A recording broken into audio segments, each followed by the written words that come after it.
Thank you very much, Chair. Chair of this JTUM First Women's Support Symposium, Comrade Sister Carla Robertson Thomas, our featured speaker, for honor, Deborah Thomas Felix, President of the Industrial Court of Trinidad and Tobago,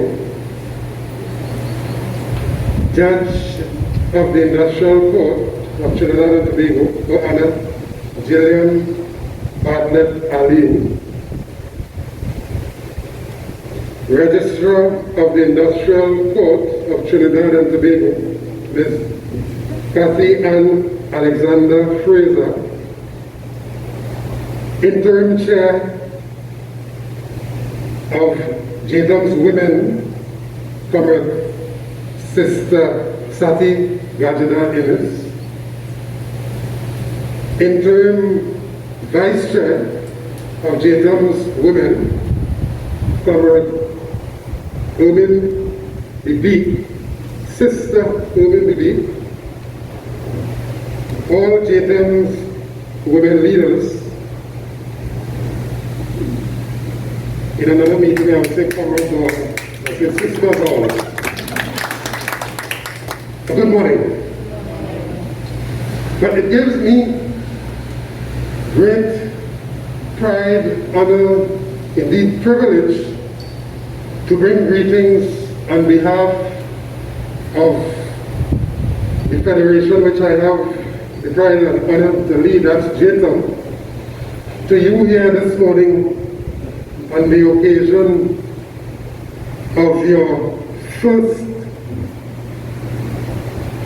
symposium, and that is under the theme, Unite to Fight Defending Women's Rights.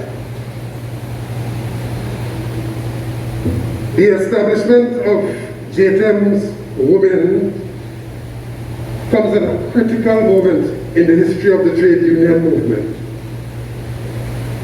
And this symposium, organized by you, the women leaders of JTUM, to advance the rights of working women and also to call for the ratification of ILO's Conventions 189 and 190, but under the banner, under the theme, Unite to Fight. And I just say a bit about that because that is the overarching theme that the entire trade union movement in Trinidad and Tobago has adopted in its recent campaign to demand equity and justice, not just for workers, for working people, but for all of the people of Trinidad and Tobago. And so that you can posit your symposium theme under that heading, we think that it is commendable, and therefore we bring together the solidarity and strength of the entire trade union movement as you conduct this first symposium here this morning. And I think that it is indeed commendable that what is occurring here is an extension of the principle that we adopt at JTUM, indeed the entire trade union movement, but particularly at JTUM. And so we see our responsibility going way beyond the boundaries of collective bargaining and industrial relations, but indeed embracing the need and the call to defend issues that affect the entire community. And one such issue, main issue, is how do we deal with our women, our sisters, our mothers, and so on. And therefore, as I bring greetings here this morning, we bring, as I said, the total support for you.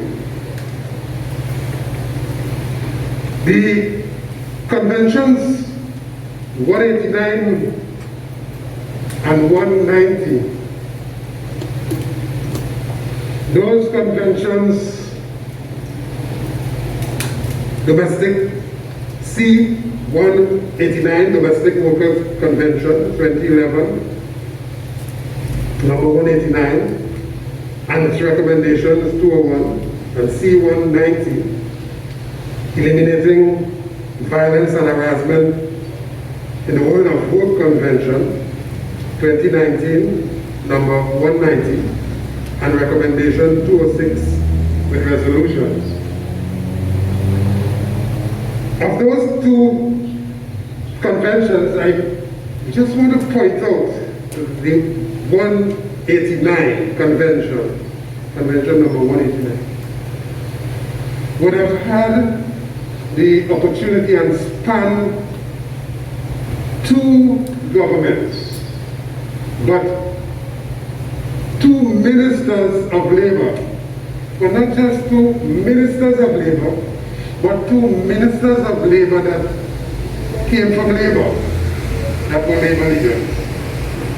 And from both governments, those ministers had absolutely no impact or indeed influence in bringing about the government's adopting this very important convention. And it is not without the intention of the doing and the pleading and the requesting of the entire trade union movement, of both of them. And so it leads us to conclude that the issue of ILO conventions is very, very low on the agenda of our governments, both of them, both incarnation, both UNC and PLM. And therefore today, as we meet at this very important symposium, we still have some 58 conventions to be ratified by the government, in spite of the fact that we would have had two ministers of labor coming from labor leaders, past labor leaders, prominent labor leaders in those governments. Something to take note of. And that is why it is important and indeed commendable that you have stepped up to the plate and taken this issue to the fore, taking your own destiny into your control. That is why it is important. Nobody will do anything for you if you do not first do it for yourself, and we have seen that unfortunately by these past ministers. So, this morning I am in esteemed presence, and I heard a number of firsts being announced here. I want to join the group of the first to say that I'm the first male to address the first symposium.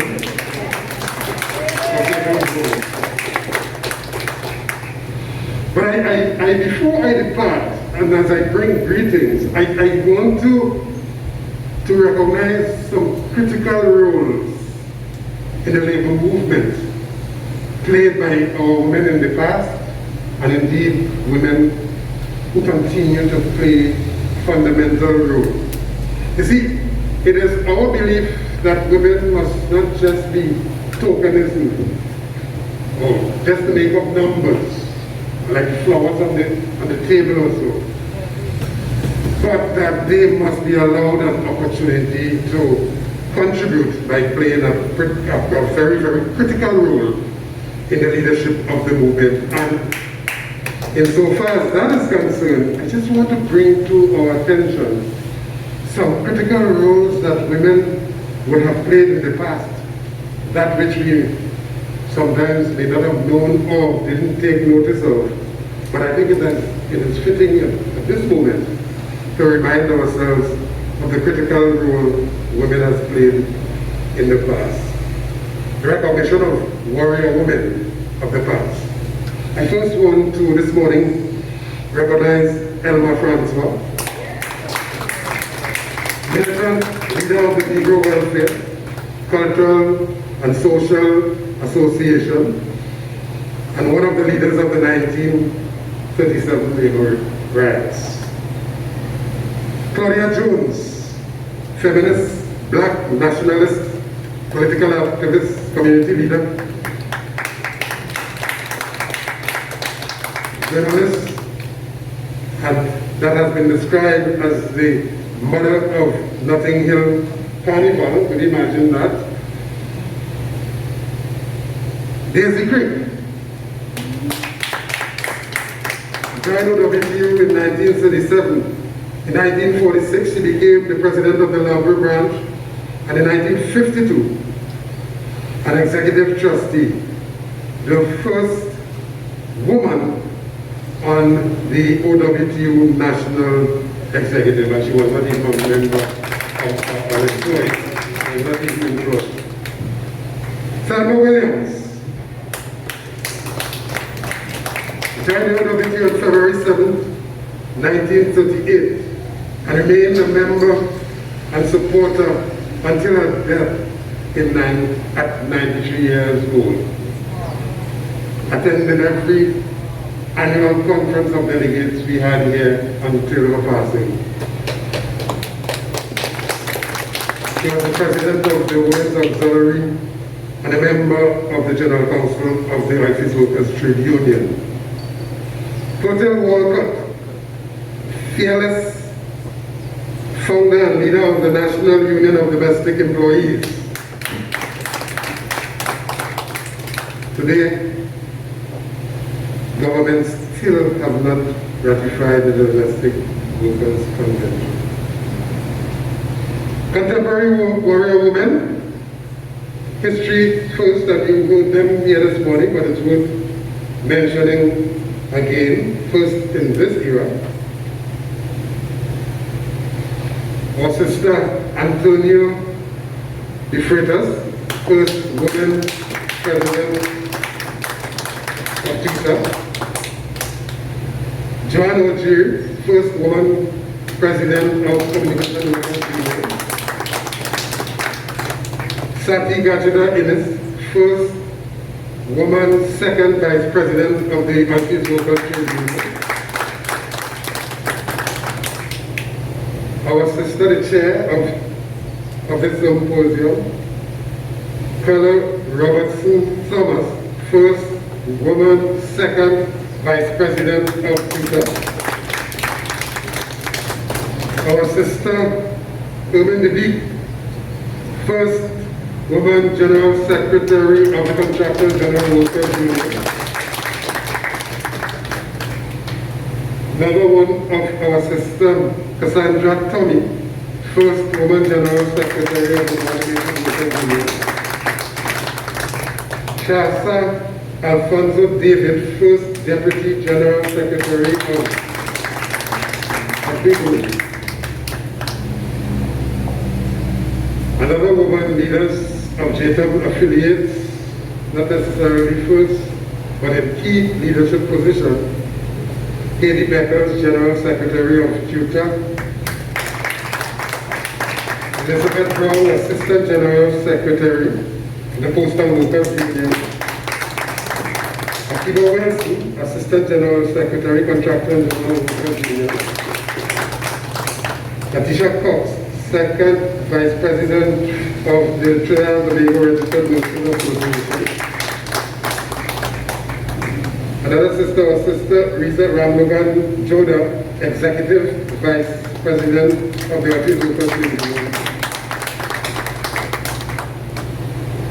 Kizzy Lewis, Executive Member of Women's Affairs of the Estate Police Association. And how can we possibly recognize all of these folks and not recognize this particular first join me in recognizing resoundingly the first female president of the Industrial Court of Philadelphia.